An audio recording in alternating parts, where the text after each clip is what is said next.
देखिए ना प्रभु, ये क्या हो गया हमसे। हमारी रक्षा कीजिए प्रभु, मार्ग दिखाइए हमें। क्रोध पर नियंत्रण ना होने के कारण आप दोनों ने एक दूसरे को बहुत ही भीषण संकट में डाल दिया है।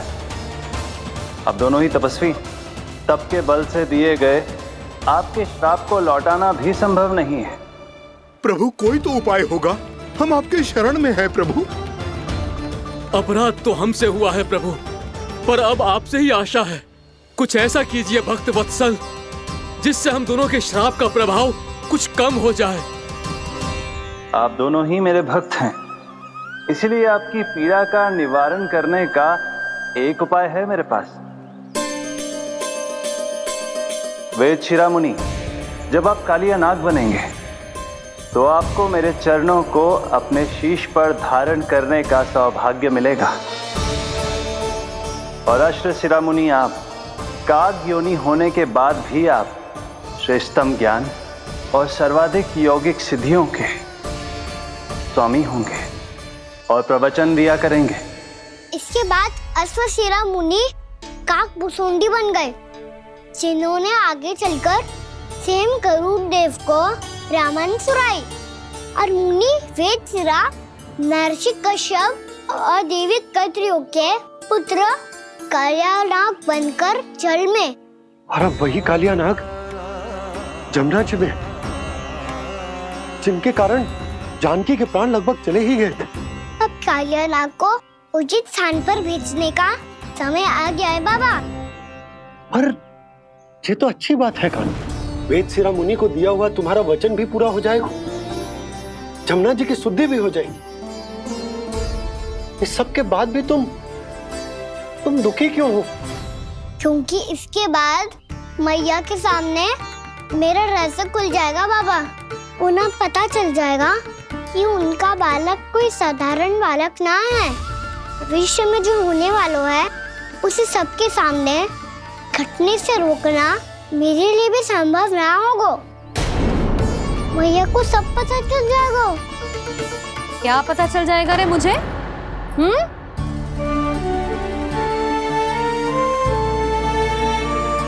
यही कि सबसे अधिक प्रेम मैं आपसे ही करता हूँ।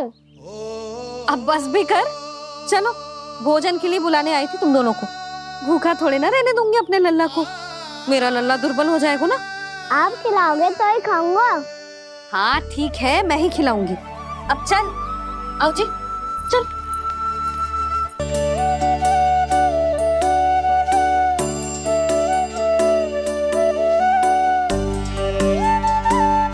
मैया खेलो ना मेरे साथ। मैया सुनो ना, मेरी बात ना मानोगी? अभी बहुत कार्य पड़े लल्ला, देख जानकी को औषधि भी देने जाना है ना। औषधि मैं दे दूंगा, फिर तो खेलोगी ना आप मेरे साथ।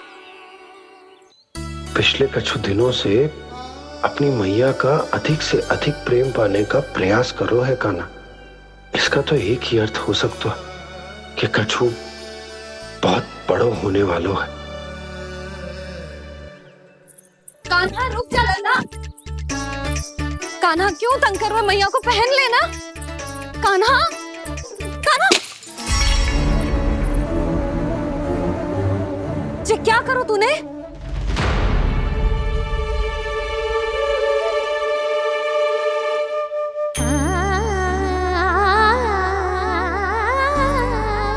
अच्छा ठीक है, अब मुंह लटकाने की आवश्यकता ना है। ये ले।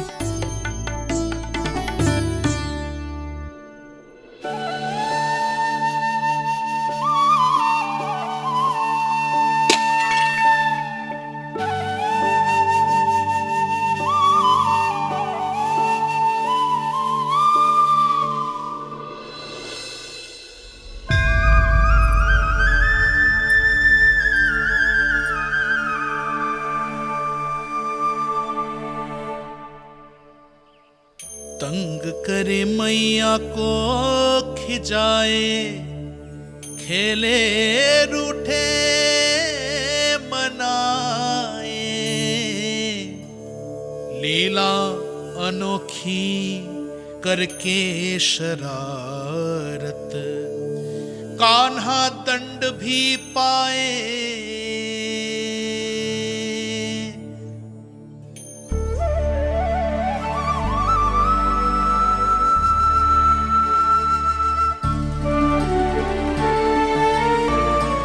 रूठना मनाना, खेलना खिलाना, पहले शरारत करके क्रोध दिलाना और फिर क्षमा मांग लेना, ये सब जानबूझकर कर रहे है कान्हा। जैसे जीवन भर के लिए अपनी मैया की ममता को अपने हृदय में समेट कर रखना चाहते हो। कैसे कैसे करूं उस कालिया से मित्रता, कैसे करूं उसका उपयोग?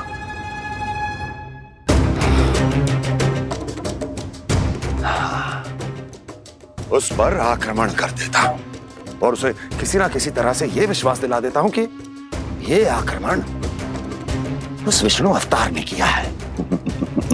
फिर वो क्रोध में आकर सारे वृंदावन वासियों को अपने विष से समाप्त कर देगा।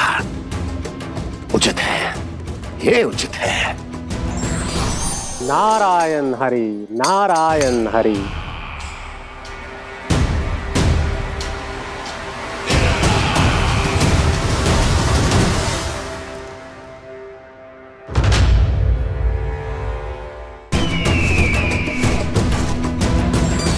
नारायण हरि, नारायण हरि।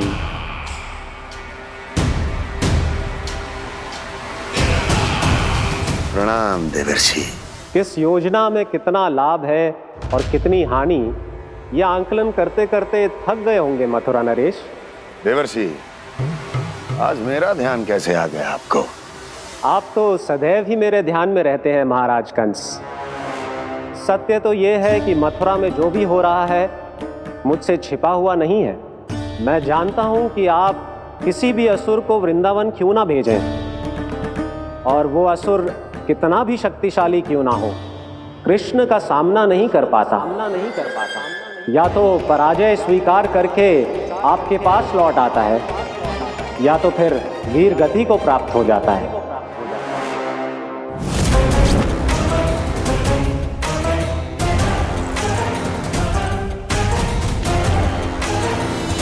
वाह, मुझे मेरी असफलताएं स्मरण कराने आए हैं, मेरे घाव को खुरेदने आए हैं, उन पे नमक छिड़कने आए हैं। मित्र को शत्रु समझने की भूल मत कीजिए महाराज कंस। मैं तो आपकी सहायता करने आया हूं। हाँ, और मेरी सहायता। कृष्ण विष्णु अवतार है, आप विष्णु के भक्त हैं। मैं हूं विष्णु द्रोही, फिर भी तो आपके आराध्य को हानि पहुंचाना चाहता है, उसकी सहायता करना चाहते हैं आप। क्या आप निश्चित रूप से कह सकते हैं कि आप ब्रह्मांड के सभी नियमों को अच्छी तरह समझते हैं? अवश्य।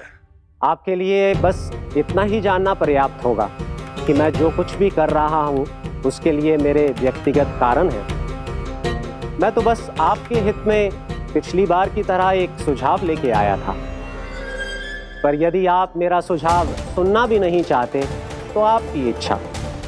नारायण हरि, नारायण हरि। कारण चाहे जो हो, इनके पिछले सुझाव के कारण ही आज मेरे शत्रुओं की संख्या कम है।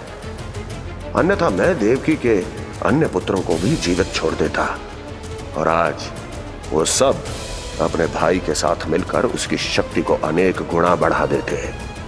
ठहरिए देवऋषि,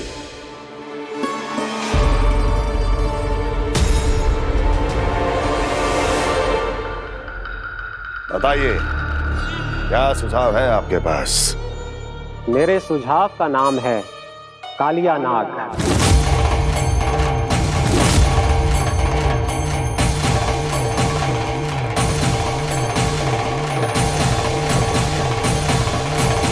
उसके विषय में मैं जानता हूं देवर्षि।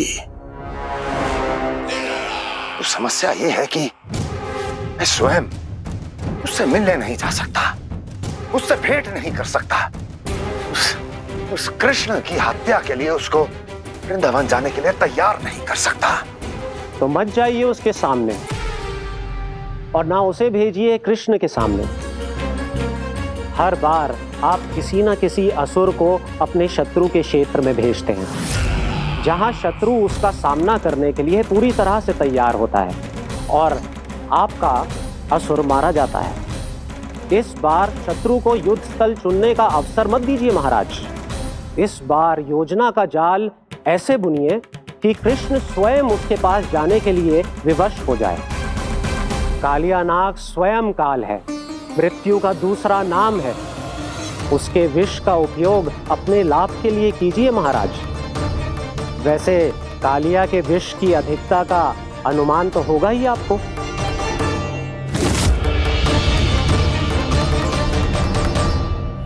एक बार जो उसके क्षेत्र में पहुंच गया, फिर उसके विष से बचना असंभव है।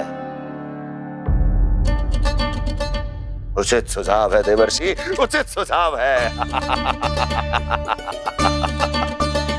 देवर्षि, उस छलिया विष्णु की भक्ति करते करते आप भी उसके रंग ढंग सीख गए हैं। उचित है, उचित है।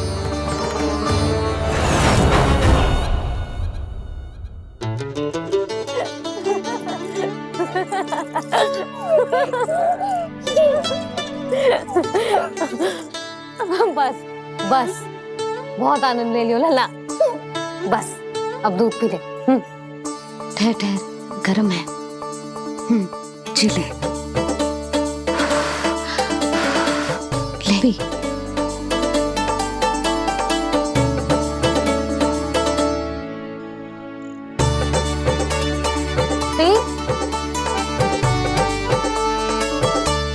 मैं ना होती तो ना जाने क्या हो तो तेरा। अपने आप दूध भी ना पी सकते है, भावला कहीं का। आपकी इस प्रेम के लिए तो मैं धरती पे आया हूँ मैया। मैं भी यही सोच रहा हूँ यशोदा कि तुम ना होती तो मेरा क्या होता। इसी बात पे थोड़ा दूध और कजू खाने को दे दो। अरे मैं तो भूल ही गई। तनिक ठहर जाओ जी, दूध पी लेना तो आपके लिए भी कछु ले आती हूँ।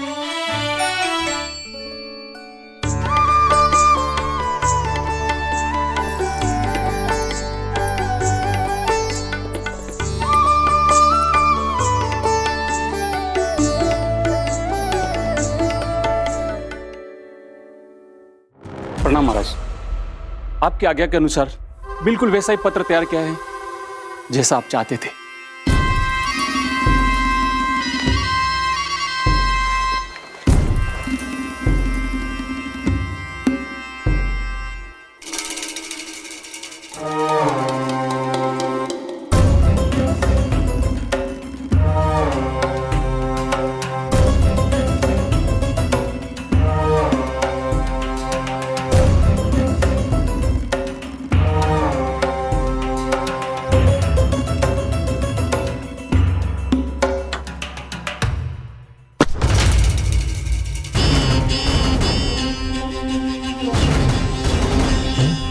कृष्ण जन्म से लेकर आज तक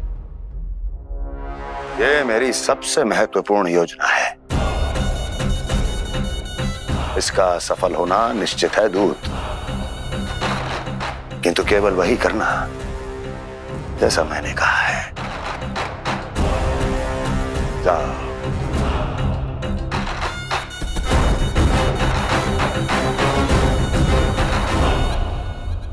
कान्हा,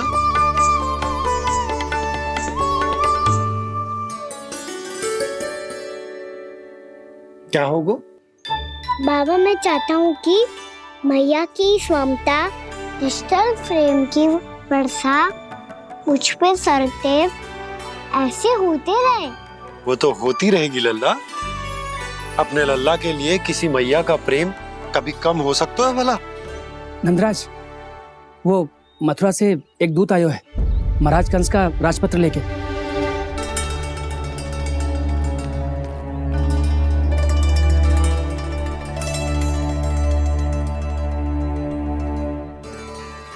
कान्हा अब क्या करने वाला है? तेरे बाबा कहाँ गए? हाँ? कंस मामा का खेल आरंभ हो गया है, पर सब सुनेगी तो वैरती चिंतित हो जाएगी। बस थोड़ा बाहर गया मैया, कछु खा लिए से। बाहर इस समय? मैया क्या होगा? मैया देखो ना, पीठ पे कछु हो रहा है। मेरा हाथ ना पकड़ो, आप करो ना।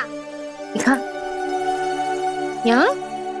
क्षमा करना मैया, पर अभी बाबा को ही संभालने दो ये सब। कहिए, क्या संदेश लाए हैं आप? नहीं नंदराज, नहीं। महाराज कंस का आदेश है कि ये संदेश सभी गांव वालों के साथ ही पढ़ा जाए। ठीक है, मैं गांव वालों के सामने पढ़ दूंगा, पर मुझे तो दीजिए पढ़ने के लिए। महाराज की आज्ञा का पालन करना आपके लिए भी आवश्यक है नंदराज। सभी गांव वासियों की सभा बुलाइए। बंसी, सभी गांव वालों की सभा बुलाओ। राजपत्र में ऐसा क्या संदेश भेजो है कंस ने? अब मेरे पत्र को पढ़कर सब भौचक के रह जाएंगे। और वो कृष्ण, उस कृष्ण के पांव के नीचे से तो भूमि खिसक जाएगी, आकाश फट पड़ेगा, बिजलियां गिर जाएंगी। प्राप्ति, ओ प्राप्ति, कंस का पत्र। स्वयं को बहुत अधिक शक्तिशाली समझता है ना वो। अब देखता हूं कैसे वो इस महासंकट का सामना करता है। वो कृष्ण, वो अपनी मृत्यु स्वयं चुनेगा या मृत्यु की वेदी पर चढ़ा देगा प्रिय वृंदावन वासियों को।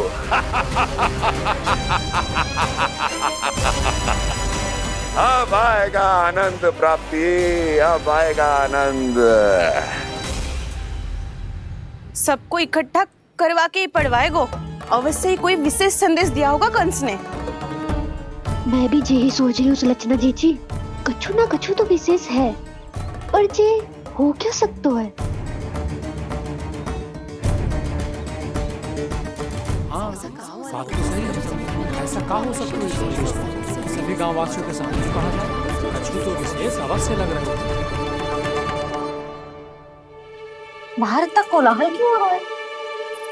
मैया, मैया, अब क्या होगा? मैया देखो ना, सर पे कछु हो रहा है। लल्ला, नारायण ने तुझे हाथ दिए हैं ना? पीठ की बात अन्य थी। अपने सिर की सेवा स्वयं कर। सर पे तो हाथ पहुंच रहा है ना?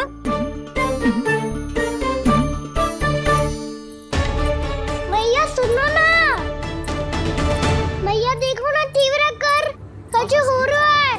मैया देखो ना, तीव्र कछु हो रहा है।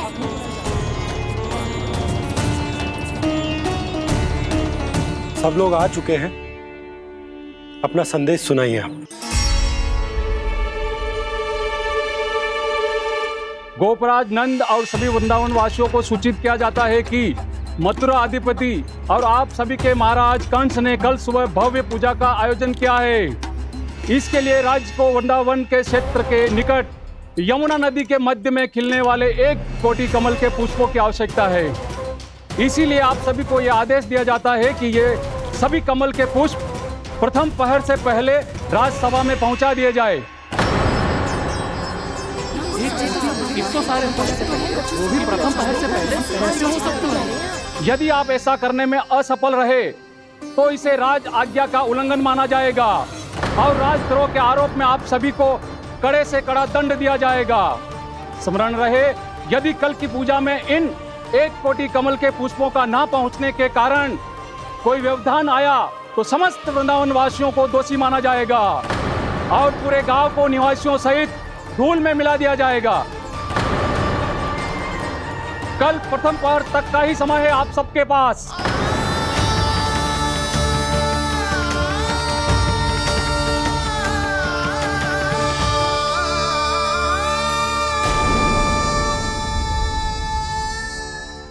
एक कोटि कमल पुष्प, वो भी कल प्रथम प्रहर में?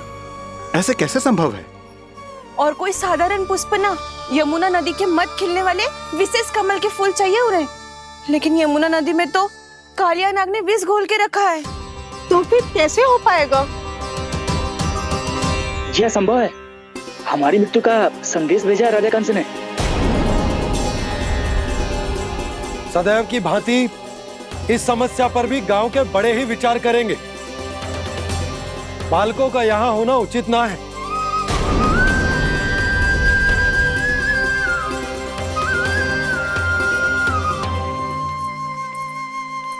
लल्ला ले जे गेंद ले, जा अपने सखाओं के साथ खेल। सुबह उज्जवल, मधुमंगल वसंता, देखो मैया ने क्या दिया है। चलो खेले, बहुत आनंद आएगा आज।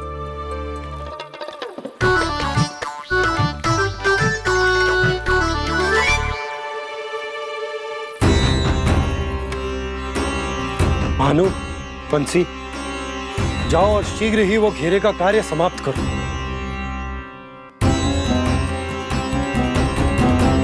पर कछु ना कछु तो करना पड़ेगा ना। पर हम कर ही क्या सकते हैं? पुष्प लाने को और कोई उपाय है भी तो ना। मैं चला जाऊंगा जमुना जी में। वैसे भी मेरे जीवन के कितने दिन शेष बचे हैं। गांव के लिए, समाज के लिए कुछ करके मरूं, तभी तो शांति मिलेगी। ना काका, यदि आप उस विषैले जल में छलांग लगा भी दोगे, किंतु 1 कोटि कमल पुष्प एकत्रित कर पाना आपके लिए संभव ना है। इससे अच्छा है कि मैं चला जाऊं।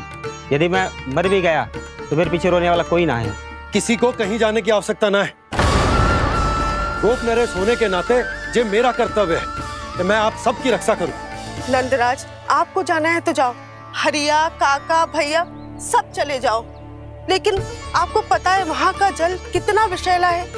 आप लोग एक क्षण भी जीवित नहीं रह पाओगे।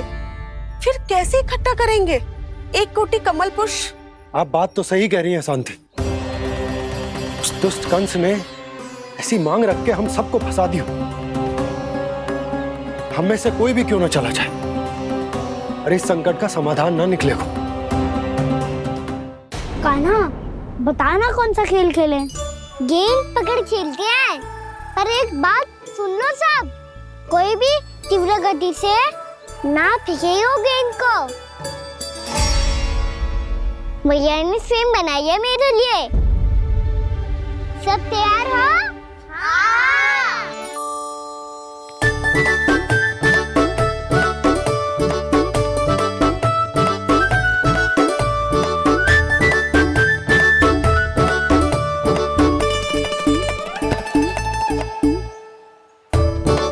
मुझे दो।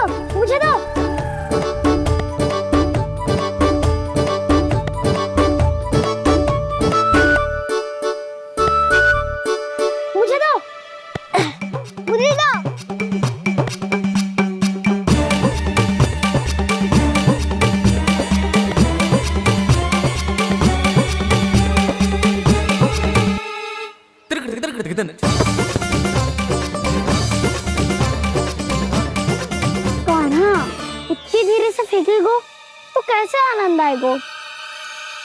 थोड़ा बल लगा के फेंक। हाँ कान्हा, हम अभी बड़े हो गए हैं, तू अब भी छोटे बालकों की तरह फेंक रहा है।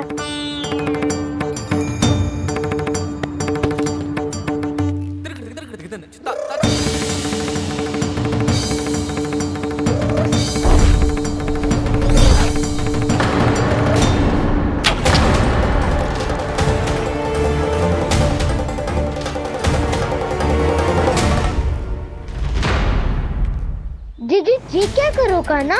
गेंद तो डूब गई।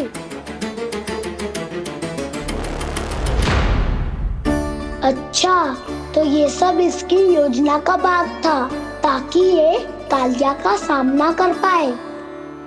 तुम सबने तो कही थी तीव्र गति से फेंको। देखो सिखवा दी ना मेरी गेम। मुझसे नदी में अब मुझे जाके लानी पड़ेगी। रुक जा कान्हा, रुक जा कान्हा। जी क्या बोल रहे थे कान्हा? इसमें तो बहुत संकट है। कोई भी संकट मेरी मैया का उपहार खोने से बड़ा ना है। बहुत प्रेम से बना के उन्होंने दी थी। हे नारायण, कोई उपाय समझ में ना आ रहा है। मैया अब कैसे करेंगे हम अपने गांव की रक्षा? कीड़े पड़ेंगे उस दुष्ट को। यदि उसके कारण किसी के प्राण चले गए तो कौन सा फल मिलेगा उसे इस पूजा का? तुम सही कह रही हो सुध। हमारे पास कोई और दूसरा विकल्प भी तो ना है। यदि हमने मथुरा की राज आज्ञा का पालन ना किया तो इसका दुष्परिणाम पूरे गांव को भुगतना पड़ेगा।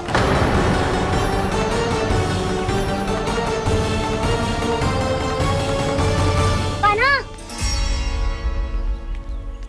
हमें पता है कि तू भगवान है, दिव्य है, बहुत शक्ति है तुझमें, पर फिर भी हम तुझे विषैले जल में ना जाने दे सकते। कुछ होगा तो तुम सब इतनी हट कर रहे हो तो ठीक है, ना जाऊंगा। गेंद कहाँ गिरी है, कितनी दूर गई है, ये तो देख लूं, ताकि उसे बाहर निकालने का कोई उपाय ढूंढ पाऊं।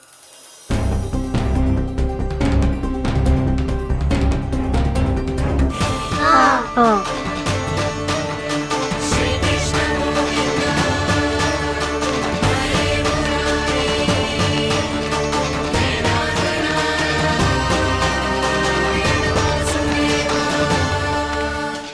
कान्हा की ये लीला तो समझ ही नहीं आ रही। पहले इसने देवर्षि नारद को मथुरा जाकर कंस को भड़काने के लिए कहा, फिर स्वयं ही दुखी भी हो गया कि अब इसका रहस्य सबके सामने खुल जाएगा। और अभी स्वयं ही तो इसने कहा था कि गेंद बहुत महत्वपूर्ण है, फिर स्वयं ही उसे नदी के विषैले जल में फेंक दिया।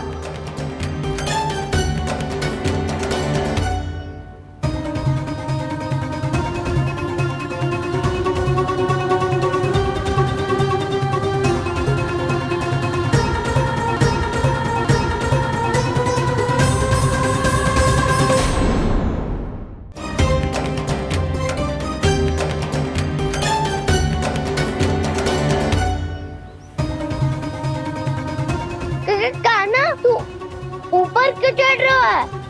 अरे ऊंचाई से देखूंगा तभी तो गेंद दिखेगी।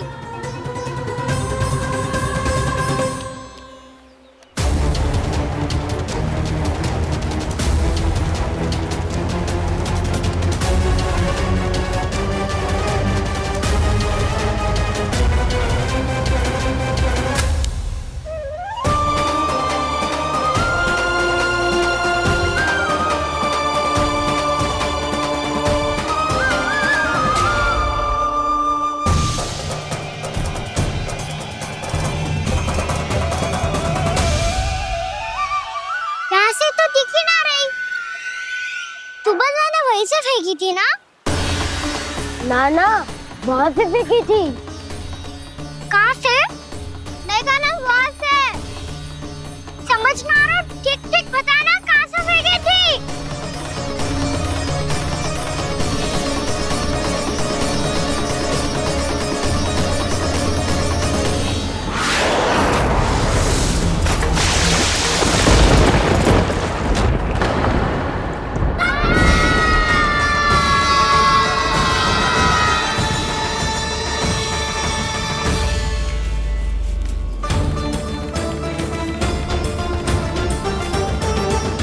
कालिया नाग के क्षेत्र में जाकर कोई भी जीवित वापस ना लौट सको है।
ये क्या किया कान्हा ने?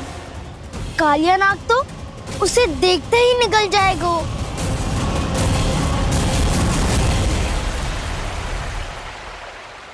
तो आरंभ से अब तक सब कुछ उसकी लीला का ही भाग था।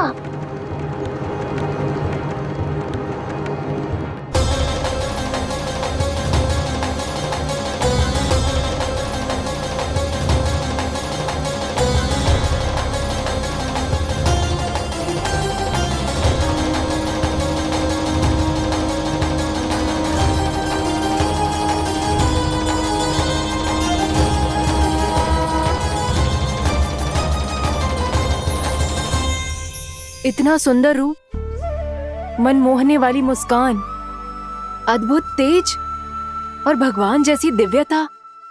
कौन हो तुम? हाँ, तुम्हें देखकर तो हम सब सम्मोहित ही हो गए।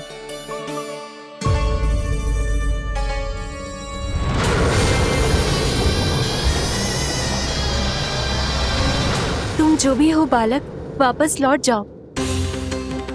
हमारा हृदय तुम्हें ही देखते रहना चाहता है, किंतु यदि हमारे पति जाग गए तो तुम्हें अवश्य हानि पहुंचाएंगे। ये बहुत विषैले है बालक, कालकोट जैसे भयानक। इनके विष से तुम नहीं बच सकोगे। नंदराज, कालिया नाग के विष का प्रभाव बढ़ते ही जा रहा है।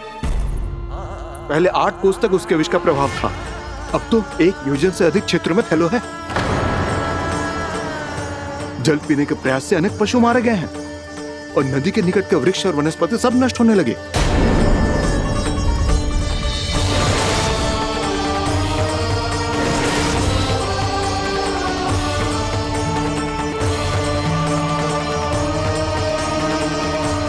इनके विष की तीव्रता इतनी अधिक है बालक कि इनके संपर्क में आने वाले को तड़पने का भी अवसर नहीं मिलता। इनके विष की अग्नि क्षण भर से भी कम समय में प्राण वायु को जलाकर राख कर देती है।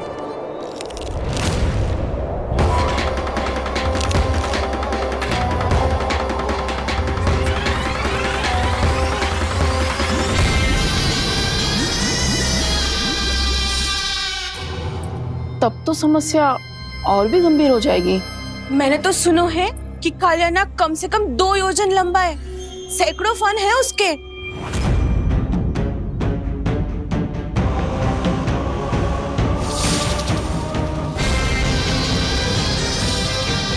इसका अर्थ तो ये है कि हम दोनों ओर से फंस गए। एक और कंस को 1 कोटि कमल पुष्प देने जो कि कालिया नाग के क्षेत्र में पड़ते हैं, और दूसरी ओर उस कालिया नाग का विष यमुना जी के क्षेत्र में बढ़ता ही जा रहा। इसके कारण हम ही नहीं, निर्दोष पशु पक्षी भी संकट में। इन दोनों समस्याओं का एक ही समाधान है, उस कालिया नाग का सामना करना। और ये ना समझ आ रहा कि हम ये करेंगे कैसे, क्योंकि ये बात साधारण मनुष्य के बस की ना है। हमारे लिए ये असंभव है।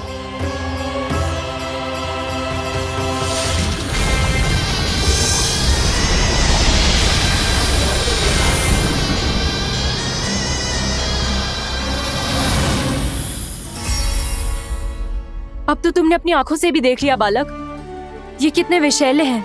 नींद में भी विष उगलते हैं। इससे पहले कि तुम्हें कुछ हो जाए, चले जाओ यहाँ से। मान लो हमारी बात। आप सब मुझे जानती भी नहीं और फिर भी मेरी इतनी चिंता कर रही हैं आप। माँ की ममता भेदभाव नहीं जानती। तुम भी किसी के पुत्र हो और हम सब भी माँ हैं। एक माँ को हर बालक में अपनी ही संतान दिखाई देती है। इसलिए हम तुमसे विनती करते हैं, वापस चले जाओ, बचा लो अपने प्राण। मेरी चिंता मत कीजिए, मुझे कुछ नहीं होगा। होगा, अनर्थ होगा यदि ये उठ गए तो।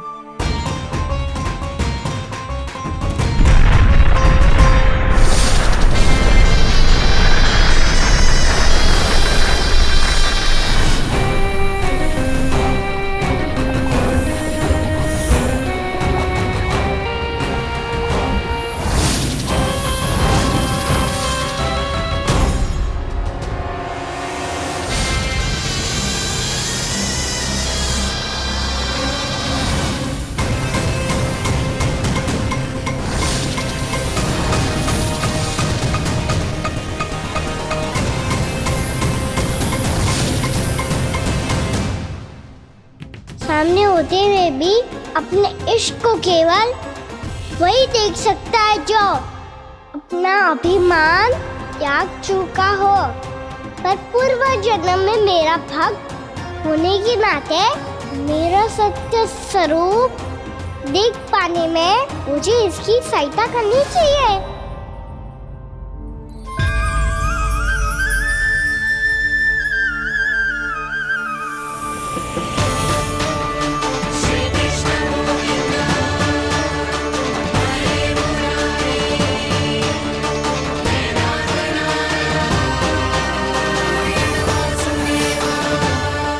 देखो हमारा छोटा सा कान्हा कैसे डट के खड़ा हुआ है, इतने विशालकाय, इतने महाभयंकर सबके सामने।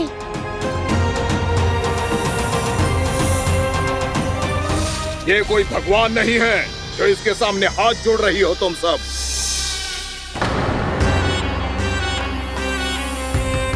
एक सामान्य साधारण बालक है ये, जो ये तक नहीं जानता कि इसके सामने है इसका काल, कालिया।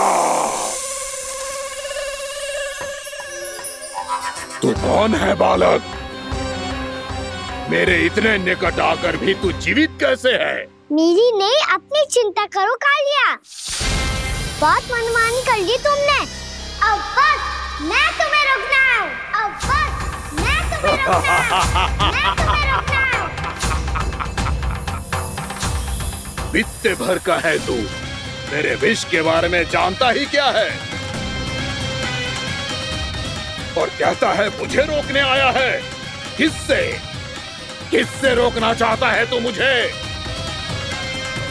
मुझे क्रोध दिलाने की भूल मत कर बालक। अपनी फुंकार से ही तेरी इस मुस्कुराहट को अंतिम मुस्कुराहट बना सकता हूं मैं। शीघ्र बता, कौन है तू और किसने भेजा है तुझे? तुम्हें आवाज भी है कि अपनी पुकारों से तुम कितना विष भूल चुके हो। पवित्र यमुना नदी को कितना दूषित कर दिया तुमने। और यही नहीं, तुम्हारे कारण निकट के जीव जंतुओं, वृक्ष, वनस्पतियों सबको हानि पहुंच रही है। तो क्या? मुझे उससे क्या? मुझे है आपत्ति है मुझे तुम्हारी इस व्यवहार से, और इसीलिए तुम्हें यहाँ से जाना होगा। यहाँ से जाना होगा।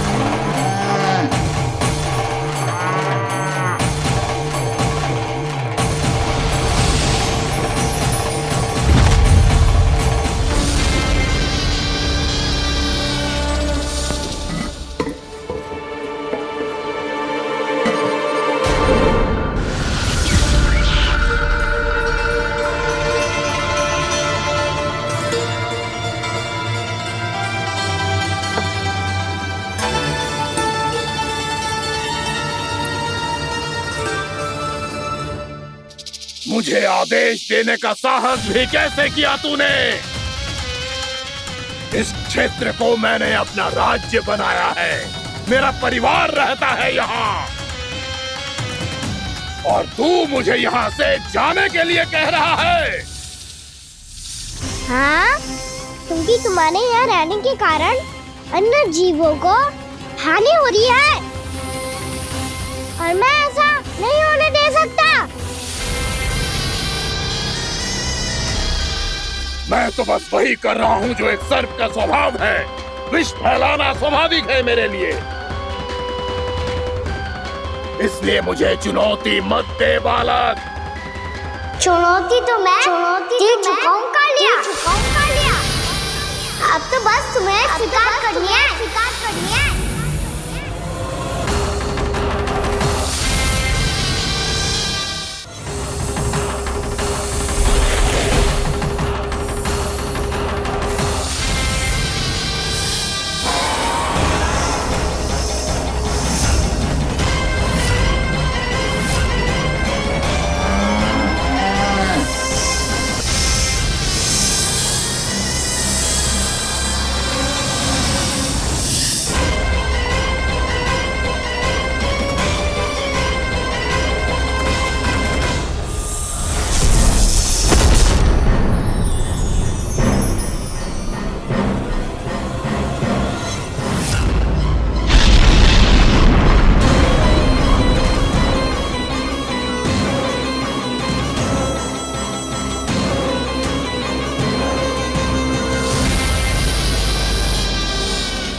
अपनी भूल को पहचानो कालिया।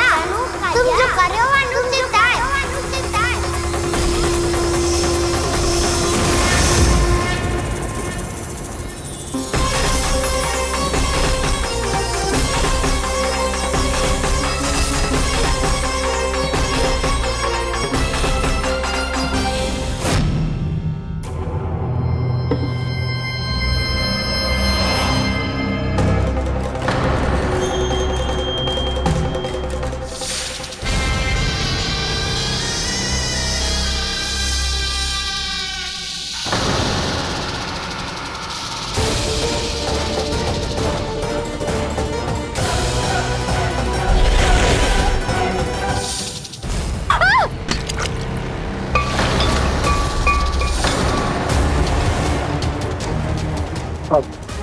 मैं आता हूँ। क्या हो गया सुधा? मुझे आवाज हो रहा है जी, कछु ना कछु गड़बड़ है। यशोदा, जो समस्या हमारे सामने है, हम सभी उसका समाधान खोजने में जुटे। तुम विश्वास करो, मैं कोई ना कोई समाधान अवश्य ढूंढ लूंगा। हम कैसे भी करके वो कमल के पुष्प उस कंस तक पहुंचा देंगे। नाना, समस्या उससे कहीं अधिक है, उससे कहीं अधिक बड़ी, उससे कहीं अधिक भयानक है।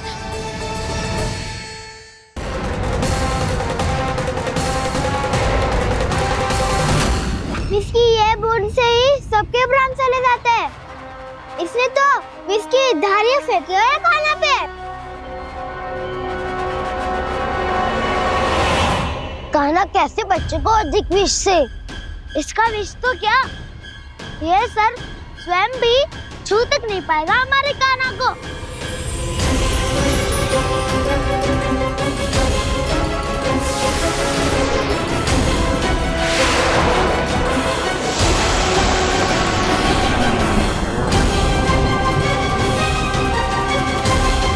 तुम्हारे सखा को, मेरे भाई को कोई हानि नहीं पहुंचा पाएगा। ये कान्हा का सत्य चाहे जो हो बलराम, पर अभी तो जो एक बालक ही है ना। देखो कैसे विष के कारण स्थिर हो गया है।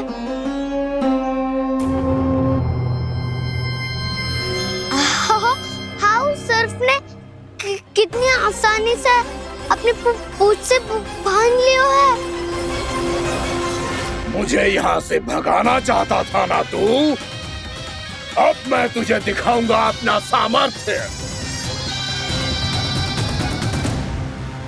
ये मूर्ख किसे बांधना चाहता है अपनी पूंछ में?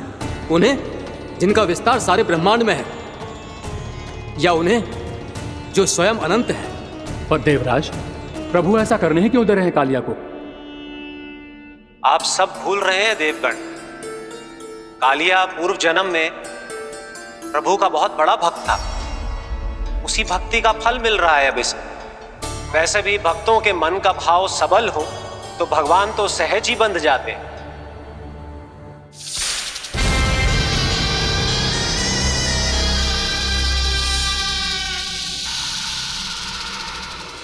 बलराम, तुमने ही तो कही थी कान्हा को कछु ना होगो। देखो उस दुष्ट ने चारों ओर से जकड़ लियो है।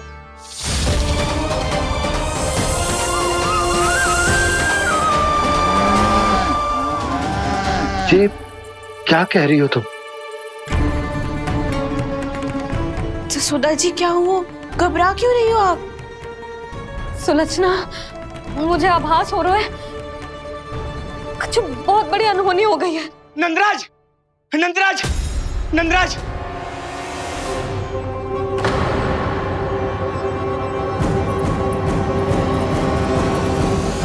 नंदराज, कान्हा ने जमना नदी में छलांग लगा दी है। कान्हा ने जमना नदी में छलांग लगा दी है। कान्हा ने जमना नदी में छलांग लगा दी है। कान्हा जमना में कूद गया है। मुझे लगा था आज कछु गड़बड़ होने वाली है। मुझे आज कान्हा को ना जाने देना चाहिए था।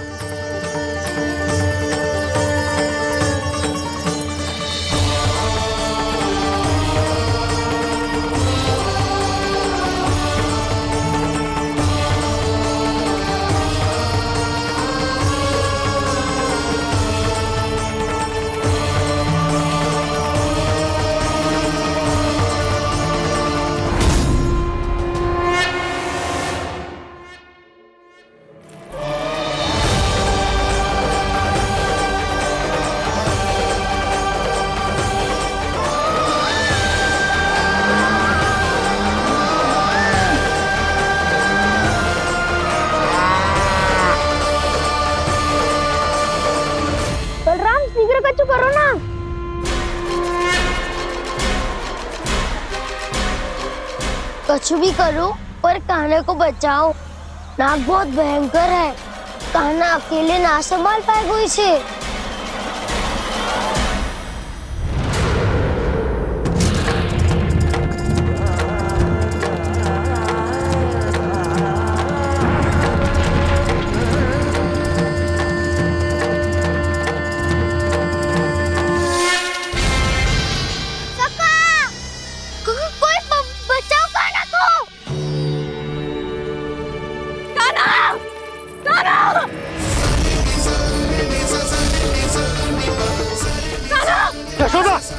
यशोदा रुको। छोड़ दो मुझे, छोड़ दो मुझे। जीजी संभालो, बावली हो गई क्या? जीजी संभालो। कान्हा, कान्हा।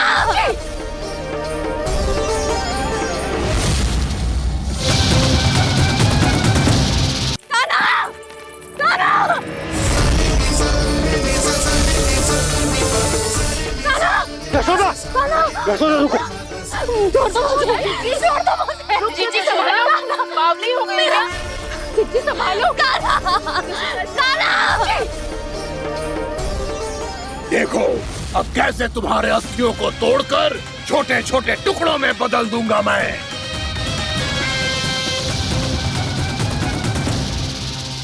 अगर जी आप जाओगी तो आप भी फंस जाओगी।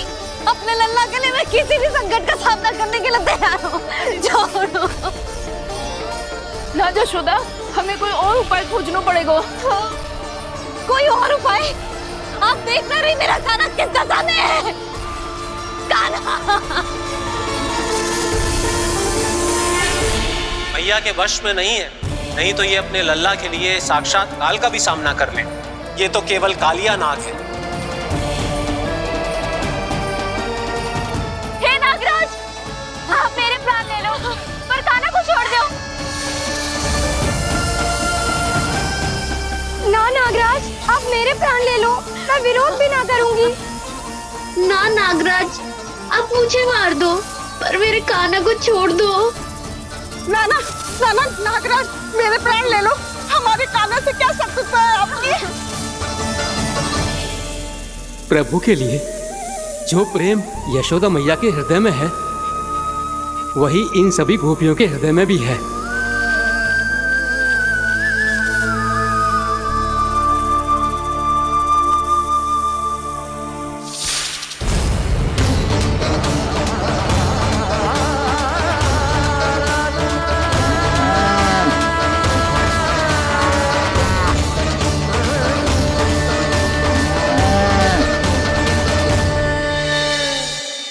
यशोदा, यशोदा,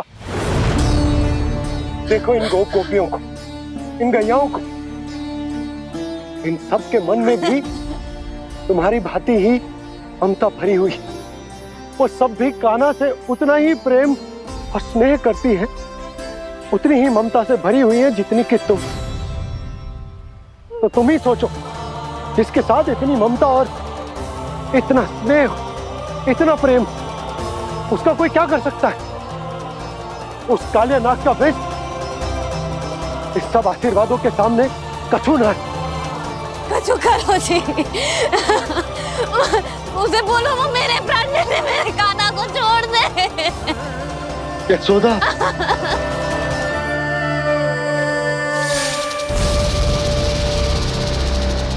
केवल इन्हीं में नहीं देवराज, नाग पत्नियों के हृदय में भी ममता का वही प्रेम उमड़ रहा है।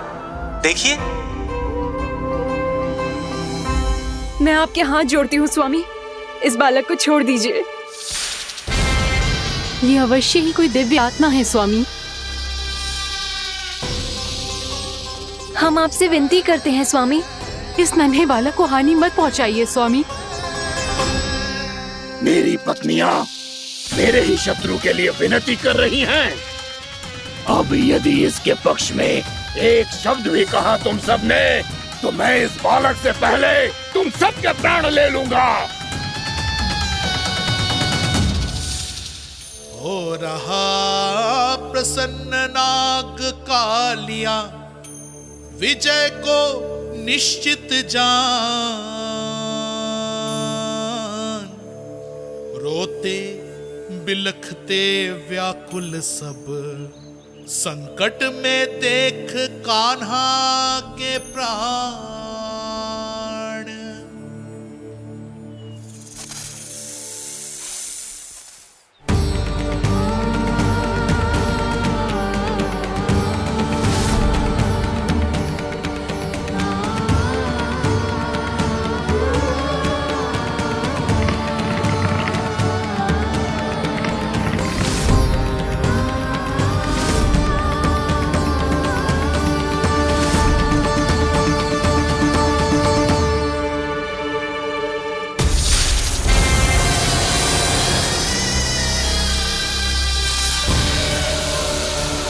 कुछ करो जी, मेरे लल्ला को बचा लो, कोई तो कुछ करो।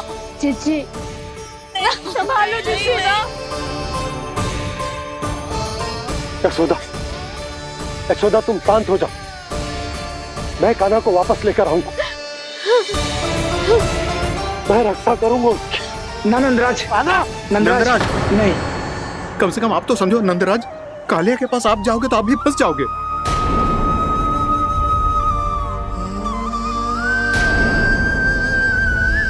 बलराम, तेरा भाई इतनी भीषण संकट में है और तुझे जरा भी दुख ना हो रहा? क्या आप सब अब तक नहीं समझ पाए कि कान्हा सच में कौन है? छोटे बाबा, आप तो उसका सत्य जानते हैं ना?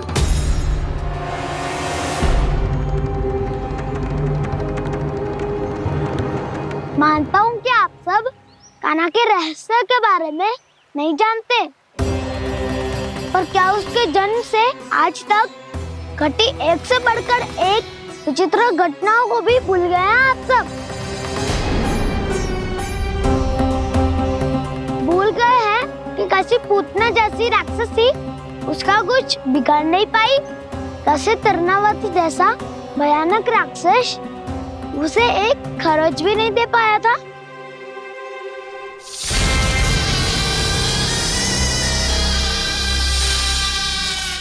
आप सबने अपनी आंखों से देखा था ना, बकासुर से कान्हा की रक्षा करने देवता स्वयं आए थे, पर सत्य तो ये है कि वह सभी देवता भी उस असुर के सामने असमर्थ हो गए थे। तब कान्हा ने बहुत ही आसानी से उस भयंकर असुर का वध किया था, एक ही बार में धराशायी कर दिया था उसे। तो आप सभी सोचिए, बार बार ऐसे असाधारण कार्य करने वाला बालक साधारण कैसे हो सकता है? अब तो आरंभ से ही सारा सत्य जानते हैं छोटे बाबा। रहस्य छुपाने में सदैव कान्हा की सहायता करते आए हैं आप, और आज आप स्वयं ही उसके सत्य को भूल रहे हैं। और तुम सब भी तो जानते हो कान्हा की शक्तियों के बारे में, तो क्या तनिक भी विश्वास ना है अपने सखा पे? बलराम, जे तू क्या कह रहा है? मैंने जो कहा उसका एक एक शब्द सत्य है छोटी माँ। यदि प्रभु की इच्छा हुई तभी कुछ ही क्षणों में सब कुछ अपनी आंखों से स्वयं अनुभव कर लेंगे आप।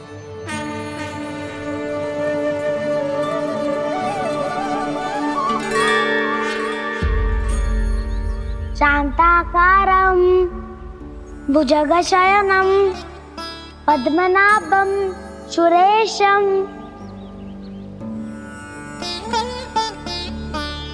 विश्वाधारं गगनसदृशं मेघवर्णं शुभांगं लक्ष्मीकान्तं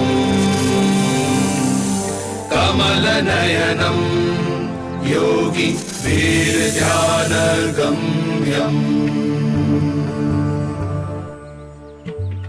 वन्दे विष्णुं भवभयहरं सर्वलोकैकनाथम्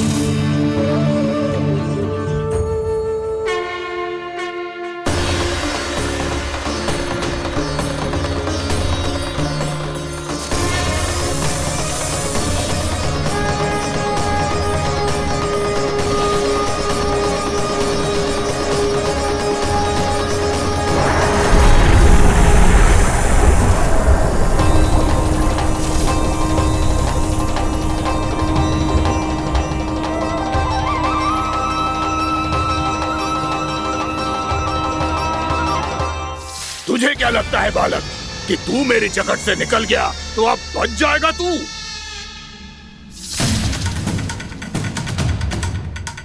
मेरे विष से अपनी प्राण रक्षा करने में सफल रहा, मेरी जगत से भी छूट गया, पर मेरे दंश से नहीं बच पाएगा।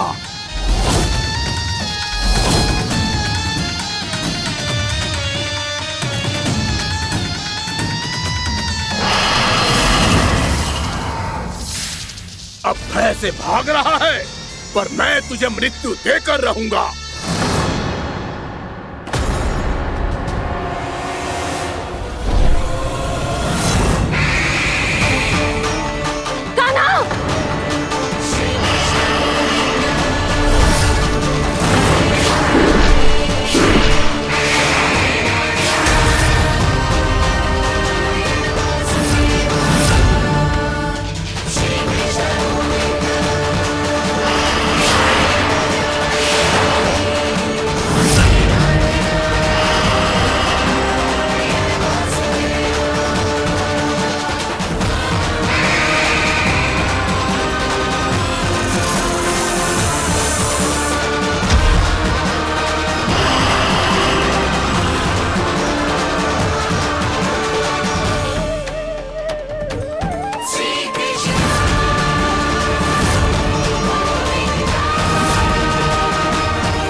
मेरा नन्हा सा कान्हा कितनी देर भाग पाएगा?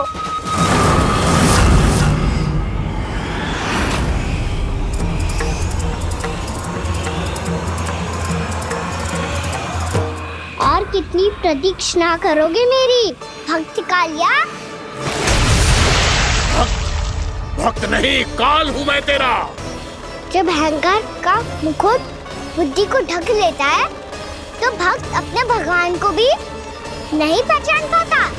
व्यर्थ की पहेली में मत उलझा बालक, ना मैं भक्त हूँ और ना तू भगवान।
जिसके लिए इतने व्याकुल हो रहे थे, उसे छूकर कालिया नाग का हलाहल जैसा विष भी चरणामृत बन गया है और यमुना जी के जल में फैल चुके विष के प्रभाव को भी नष्ट कर रहा है।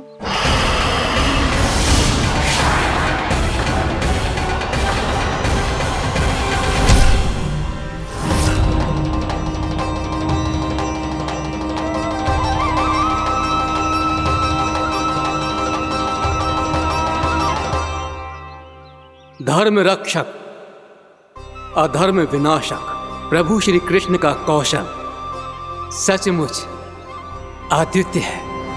नारायण नारायण।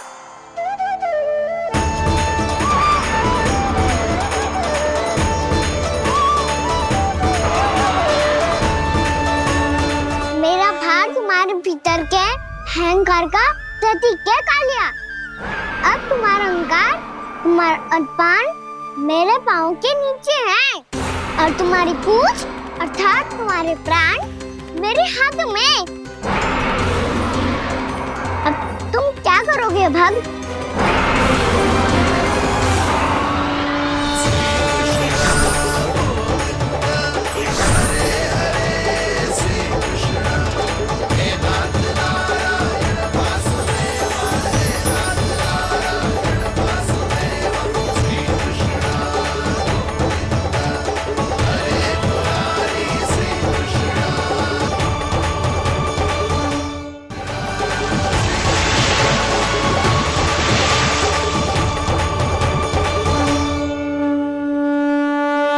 प्रभु, भले ये आपको पहचानने में असमर्थ हो, पर हम सब ने आपको पहचान लिया है।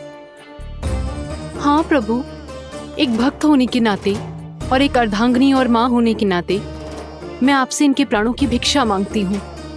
अपनी कृपा दिखाइए और इन्हें क्षमा कर दीजिए। आपके लिए मित्र और शत्रु में कोई अंतर नहीं प्रभु।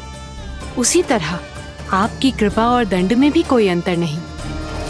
दोनों दया ही तो हैं, अकारण ही किसी को प्राप्त नहीं होती। हमें विश्वास है कि हमारे पति को मिला ये दंड कोई अभिशाप नहीं है, आपका वरदान है। ये सत्य है प्रभु कि इनसे बहुत से पाप हुए हैं। इनके विष से बहुत सारे जीव जंतु को हानि पहुंची है, पर अब आपके चरण इनके शीश पर पड़ गए हैं। ऐसी कृपा तो बड़े बड़े महान महात्माओं को भी दुर्लभ है, और इन्हें प्राप्त हुआ तो अवश्य ही ये किसी महान पुण्य का ही फल है। हे प्रभु, उन्हीं पुण्य कर्मों की शक्ति का आह्वान कर मैं आपसे विनती करती हूँ, इन्हें प्राण दान दीजिए। मैं अपने इस भक्त को क्षमा अवश्य करूँगी देवियों, यदि ये अपने अहंकार को त्याग कर मुझे पहचान ले तो।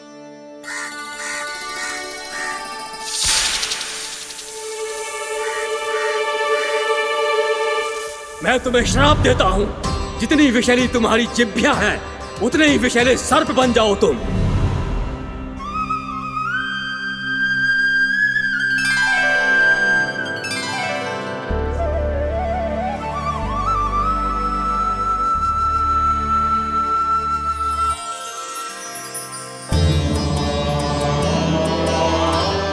नारायण, मुझे क्षमा कीजिए नारायण।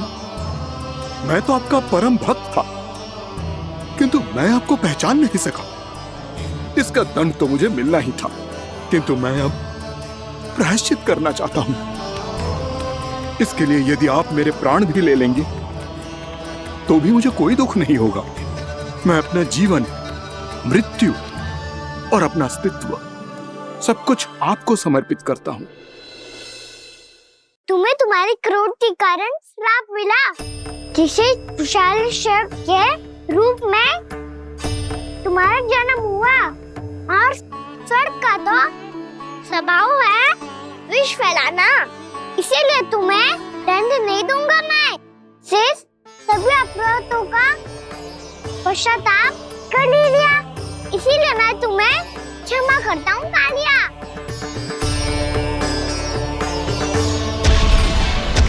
पर तुम्हें यहाँ से दूर समुद्र के बीच जाकर रहना होगा, जहाँ किसी निर्दोष का जीवन तुम्हारे विष से प्रभावित ना हो।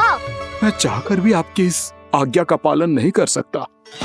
मैं असमर्थ हूँ प्रभु, क्योंकि यदि मैं इस क्षेत्र को छोड़कर गया तो मेरी मृत्यु निश्चित है। आपसे क्या छुपा है प्रभु? आप तो जानते हैं कि सर्प जाति और आपके वाहन गरुड़ के बीच अनंत शत्रुता चल रही है, जिसका प्रारंभ नागों के द्वीप नागालय से हुआ था। उस द्वीप पर छोटे जीवों को निगल जाने के लिए सर्प थे, और गरुड़ को सर्पों का स्वाद बहुत प्रिय था, इसलिए वो बार बार नागद्वीप जाने लगा था। पर इस कारण पूरी सर्प जाति उससे आतंकित हो गई थी। इसलिए जब भी गरुड़ वहां पहुंचता तो सभी सर्प छिपने लगते। जब गरुड़ को इसका आभास हुआ तो उसे बड़ा क्रोध आया और वो उत्तेजना में भरकर सर्पों का शिकार करने लगा। भूख ना होने पर भी उन्हें मारने लगा। अब सर्पों के प्राण हरना उसके लिए खेल बन गया था। इस भीषण समस्या का समाधान ढूंढने के लिए पूरी सर्प जाति महान सर्प वासुकी के सामने इकट्ठी हुई। हे महान वासुकी, हमारी सहायता कीजिए। नागद्वीप पर गरुड़ ने आतंक मचा दिया है। पहले तो वो हमें अपना भोजन बनाता था, लेकिन अब हम उसके खेल का साधन बन चुके हैं। भूख हो या ना हो, जब तब आकर वो हमारे प्राण हर लेता है। अनुचित हिंसा के इस प्रथा का आरंभ सर्पों ने ही किया है। पहले आप सबने पूरे द्वीप पर अधिकार कर लिया, फिर आहार के साथ साथ आनंद के लिए भी आप सभी ने निर्दोष जीवों की हत्या की। और जब सृष्टि का संतुलन बनाए रखने के लिए गरुड़ आपको अपना आहार बनाने आया तो आप सब अपने प्राणों की रक्षा के लिए छिपने लगे। तो फिर गरुड़ का उत्तेजित होना तो स्वाभाविक ही था। नागनाथ, जो हमने अन्य जीवों के साथ किया वही अब हमारे साथ हो रहा है, परंतु ये भी तो सृष्टि के संतुलन के विरुद्ध ही है ना? अवश्य है, इसलिए मैं गरुड़ से चर्चा करूंगा। धन्यवाद प्रभु।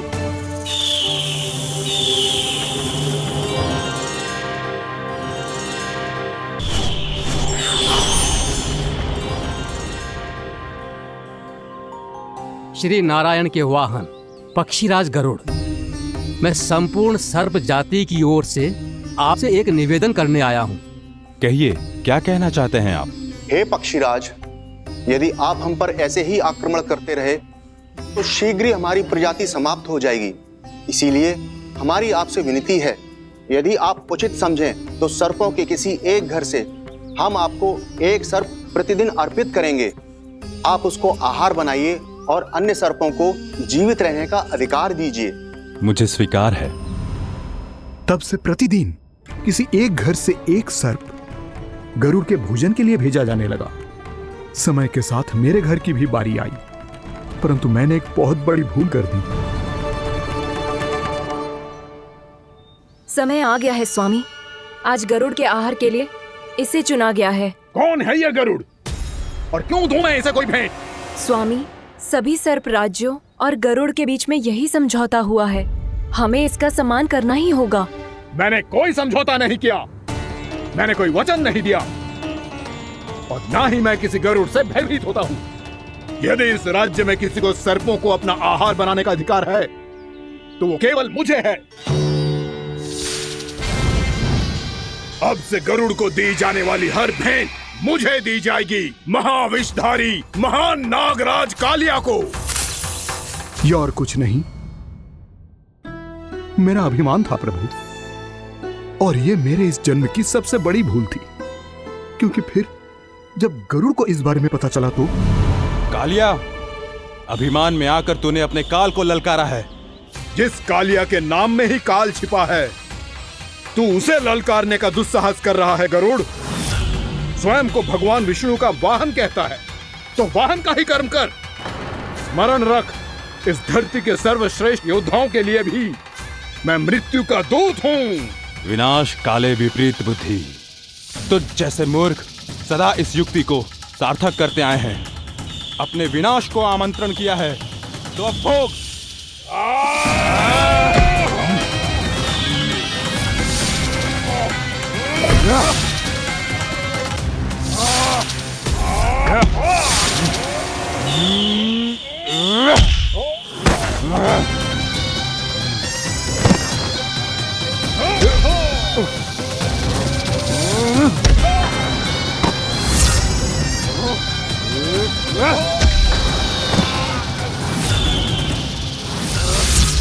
जिसने मेरा भोजन चुराने की धृष्टता की है वो इसी योग्य है। तू मुझे जानता नहीं है गरुड़, मैं महाविषधारी नाग कालिया हूँ। तेरा इतना दुस्साहस कि तूने मुझ पर चरण से प्रहार किया।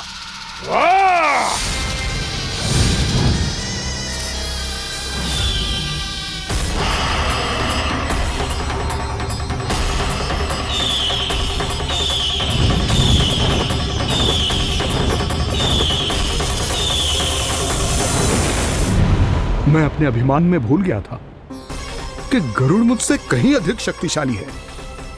इसलिए अपने प्राणों की रक्षा करने के लिए मैं एक स्थान से दूसरे स्थान भागने लगा। नदियां, पर्वत, यहां तक कि मैंने सागर भी लांघ डाला, पर मैं जहां भी जाता गरुड़ के रूप में मेरा काल वहीं आ जाता। इसीलिए मृत्यु की आशंका से भयभीत होकर मैं अपने बड़े भाई मां कद्रू के प्रथम पुत्र अनंत शेषनाग से राय लेने चला गया। भैया, मैं यहां आपसे आपकी सहायता लेने आया हूं। मेरी एक छोटी सी भूल के कारण यह गरुड़ मेरा पीछा कर रहा है। मुझे हर समय हर स्थान पे ढूंढते रहता है।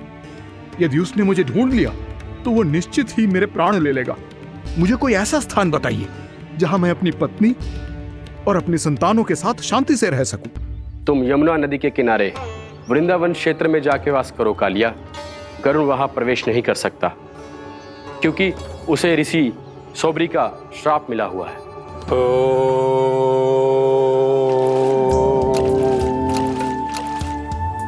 ध्यान और तपस्या का नित्य कर्म करते हुए ऋषि के मन में मछलियों के प्रति प्रेम भाव इतना बढ़ गया कि वो भूल गए सभी जीव खाद्य श्रृंखला का भाग होते हैं, और मछलियां भी इस नियम की अपवाद नहीं है।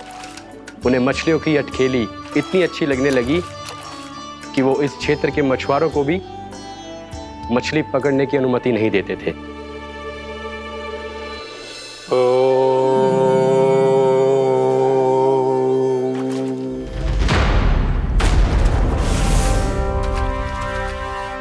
उस दिन वो उस पक्षी को नहीं रोक पाए, पर तब से सावधान रहने लगे। यहां तक कि अपने साधना से भी अधिक ध्यान वो पक्षियों पर केंद्रित करने लगे। ठहरो! इसी क्षण अपनी चोंच में पकड़ी इस मछली को छोड़ दो। तुम्हें इन मछलियों का आहार नहीं करना चाहिए पक्षीराज। ये तो खाद्य श्रृंखला का नियम है ऋषिवर। यदि मैं इनका आहार नहीं करूंगा तो कोई और पक्षी कर लेगा। मैं अपने आनंद या प्रतिशोध के लिए इनके प्राण नहीं ले रहा। ये तो बस मेरा भोजन है। पर यह मेरा तपस्या स्थल है। तुम यहाँ शिकार करके मेरी साधना में विघ्न नहीं डाल सकते पक्षीराज। यदि आपकी यही इच्छा है तो मैं आज के बाद यहाँ नहीं आऊंगा।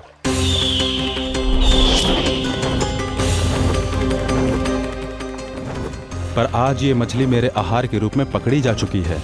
मैं वचन देता हूँ ऋषिवर, इस स्थान पर यह मेरा अंतिम शिकार होगा।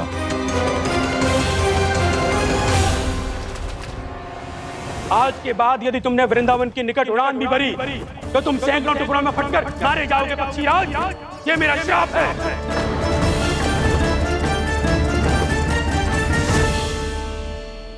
और इसीलिए भैया शेषनाग के सुझाव के अनुसार मैं यहां आ गया।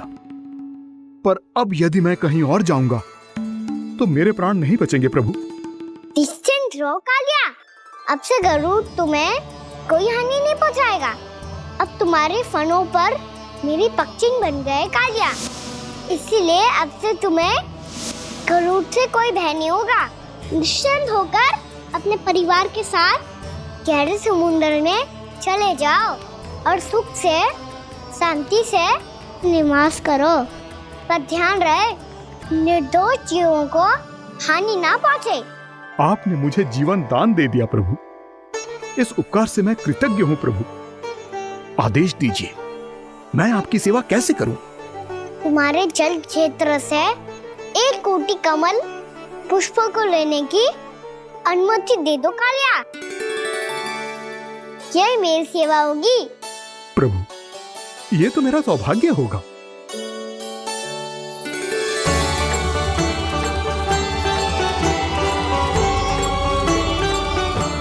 एक कोटि के स्थान पर हम 3 कोटि कमल पुष्प ले आए प्रभु।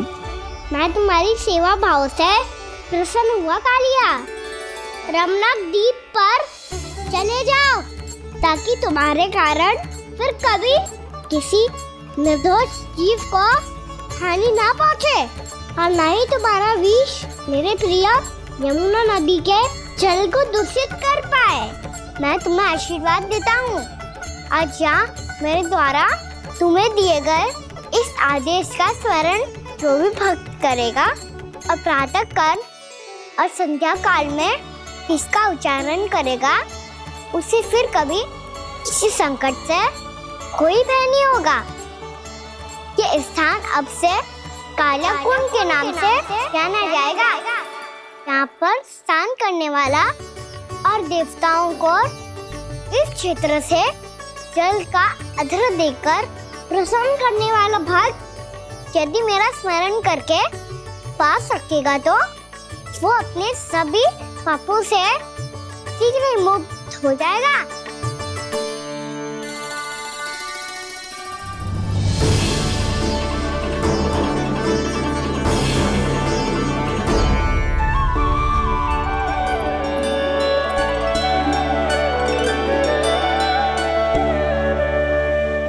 कौन है जी भगवान जिसने अभी अभी कालिया जैसे विशाल विस्तर का सामना किया? क्या एक साधारण बालक जो शीत की अधिकता से ठिठुर रहा है? क्या करूं? मैं लल्ला को ममता के आंचल में छुपा लूं या भक्त बनकर प्रभु की लीला देखती रहूं? क्या करूं मैं? कितना ठंडा था जल, बहुत सर्दी लग रही है। सर्दी से तड़पते हुए कैसे देखूं इसे? अभी जाके अपने पल्लू से सुखाती हूँ, हृदय से लगा के स्नेह की आंच दूंगी तो सर्दी पल भर में छूमंतर हो जाएगी।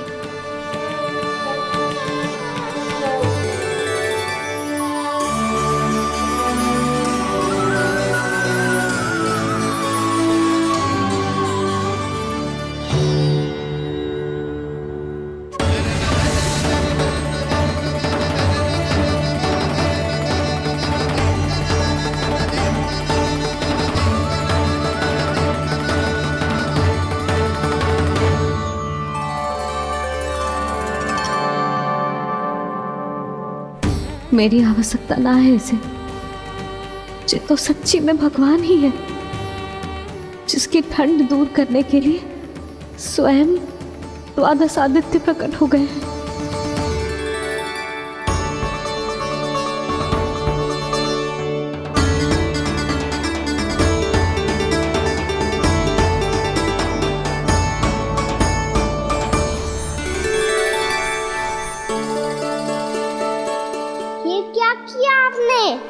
मैया मुझे अपने हृदय से लगाने वाली थी कि आप सब प्रकट हो गए। क्षमा कीजिए प्रभु, पर आपको भीगा हुआ देखकर, ठंड से ठिठुरता हुआ देखकर हमसे रहा नहीं गया। हम अपने वश में नहीं थे प्रभु। भक्ति से भावुक होकर हम प्रकट होने पर विवश हो गए थे। हमारी किरणें जैसे स्वयं ही फूट पड़ी और दौड़ पड़ी आपको सुखाने के लिए। मैं आपका प्रेम, आपकी भक्ति समझता हूं आदित्यगण, और इसीलिए इस समय मैं जहां खड़ा हूं, इस स्थान को द्वादश आदित्य टीला के नाम से जाना जाएगा। द्वादश आदित्य टीला के नाम से जाना जाएगा। हम धन्य हो गए प्रभु। अरे कहाँ जा रहा है?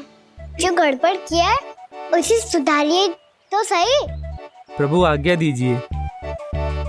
अपना दाब इतना अधिक बढ़ा दीजिए कि मुझे स्वेद आने लगे, ताकि मैया मुझे स्वेद में लीला देख के और भूल जाए कि मैं भगवान हूँ, और मैया मुझे अपनी गोद में उठा के ले जाए।